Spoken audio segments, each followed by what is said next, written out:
Hi guys! Welcome back to my channel. And for today's video, gusto ko lang i-share sa inyo itong version ng pinaputok na tilapia. Ito yung ingredients: Ladies Choice mayonnaise, and dairy cream butter, white onion, tomatoes, and foil. And yung gulay is pechay.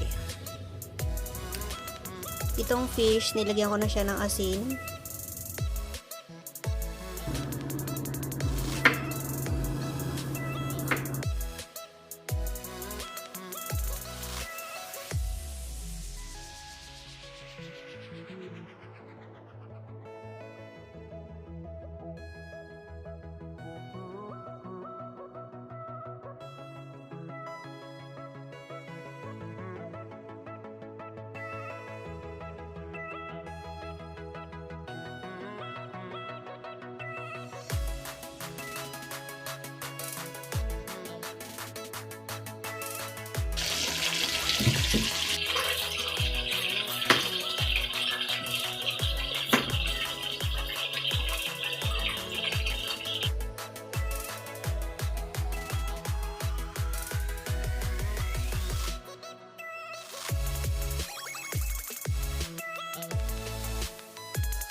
Gagawin lang natin ay prito natin yon isda, and then pagluto na siya, ibabalot natin siya sa foil.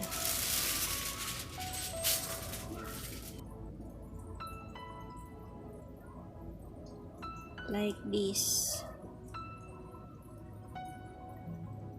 Mas maganda yung tilapia, hindi masyadong malaki kasi hindi kasya sa foil.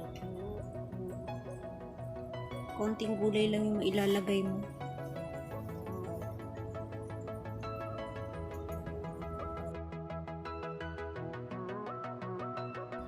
Sasalang uli natin siya sa kawali na 5 minutes. Pag naamoy nyo na yung butter, ayun, luto na siya. Ibig sabihin na steam na yung gulay.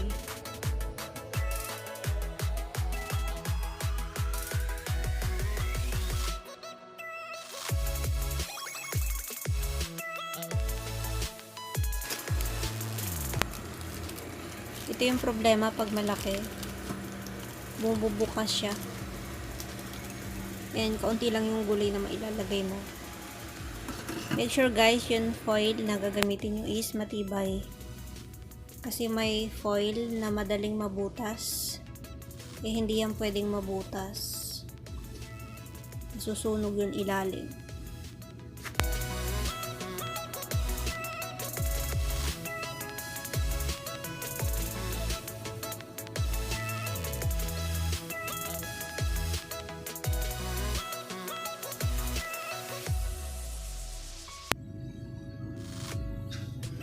Mix well lang natin para yung mayonnaise kumalat dun sa gulay.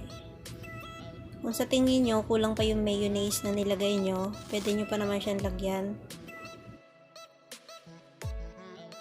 Ayan, may instant salad na kayo. And ang sarap nun gulay, medyo crunchy. The best tong kainin pag yun medyo mainit-init pa.